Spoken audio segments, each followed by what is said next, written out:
Good morning and welcome to this most holy of days, Good Friday. Today's not just any Friday and it's not just any day, but make no mistake about it, it is indeed good. Perhaps we could take a few moments now just to kind of summarize what we know about the last hours of Jesus' life. Jesus woke up on Thursday, and that would be the last time that he would have slept. At sunset on Holy Thursday, he began the Passover meal, and let's say perhaps somewhere around 10 o'clock, he arrived at the Garden of Gethsemane. He prayed in the garden for a few hours, and most likely somewhere around midnight, he was betrayed by Judas, arrested by the soldiers of the Sanhedrin, and eventually brought to the house of Caiaphas, who was the high priest that year.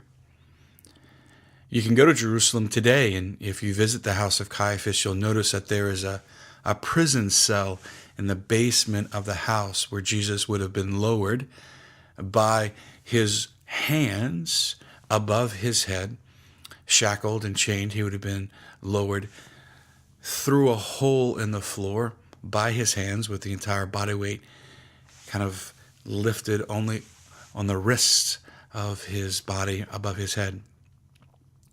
The cell would have been filled with about 3 feet of water, which would have prevented him from sitting or resting and perhaps even sleeping that entire night. Exhausted from the sheer fact that he's been awake for close to 24 hours, Jesus would have had the first of 3 trials around 4 a.m., before Annas, then before Caiaphas, and then before the entire Sanhedrin.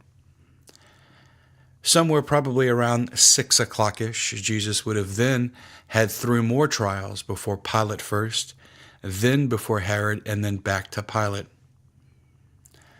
Around 8 o'clock, Jesus is scourged, beaten profoundly, and then he begins to carry the cross about a distance of a mile.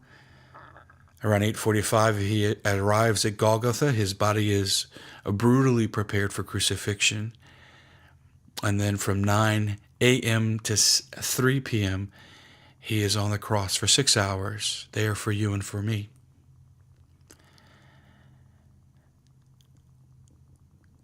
As you and I kind of enter into that story, I'm struck this morning with a few parts of the story. The first is just the sheer weight of the cross. It's not just the weight of the wood, but it's the weight of sin that Jesus is enduring for all of us.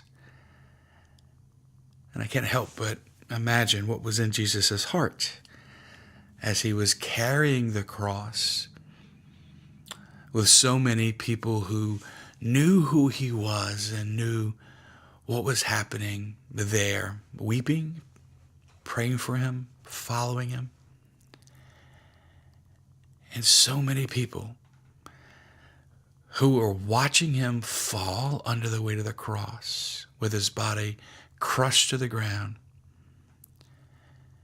who mocked him, who just considered him just another one of those crazy people who were fighting against the institution.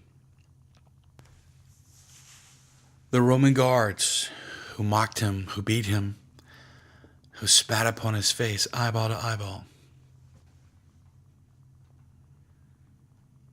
The Jewish leaders themselves who condemned him to death with Pilate, who missed all that he was as a person.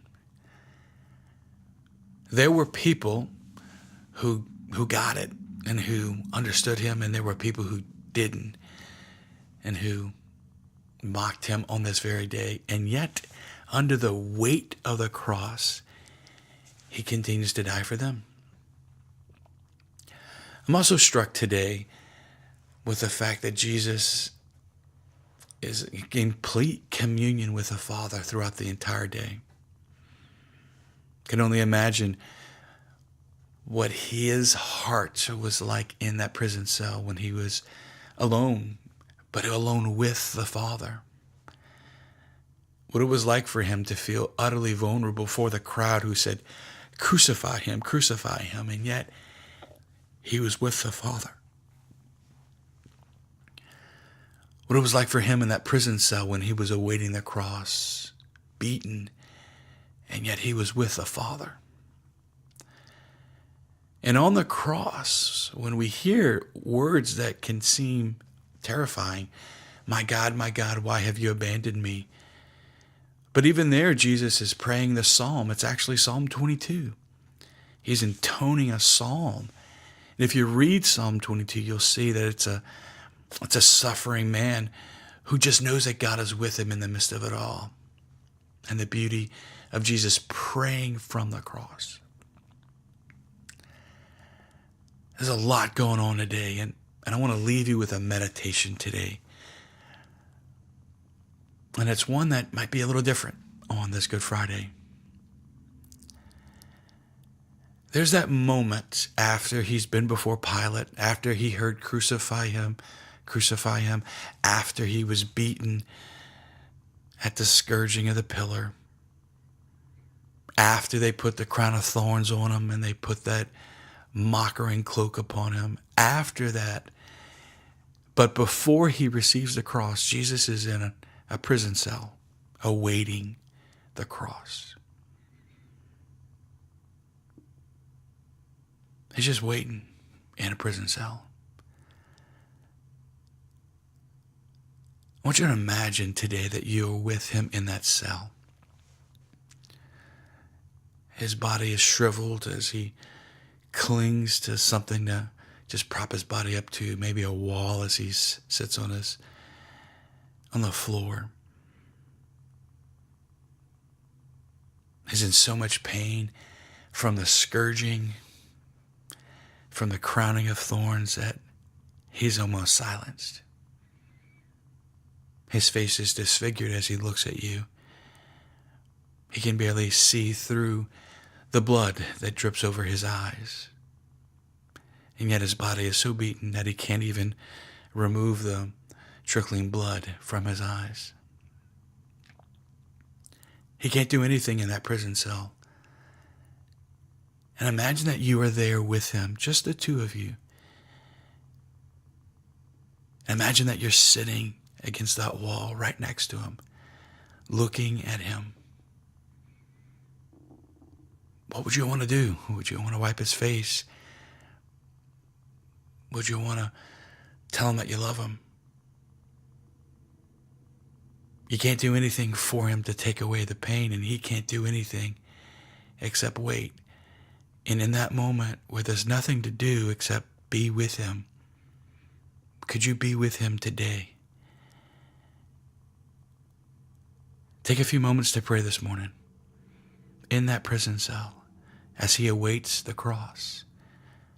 Just you and Jesus together on this very Good Friday. God bless you.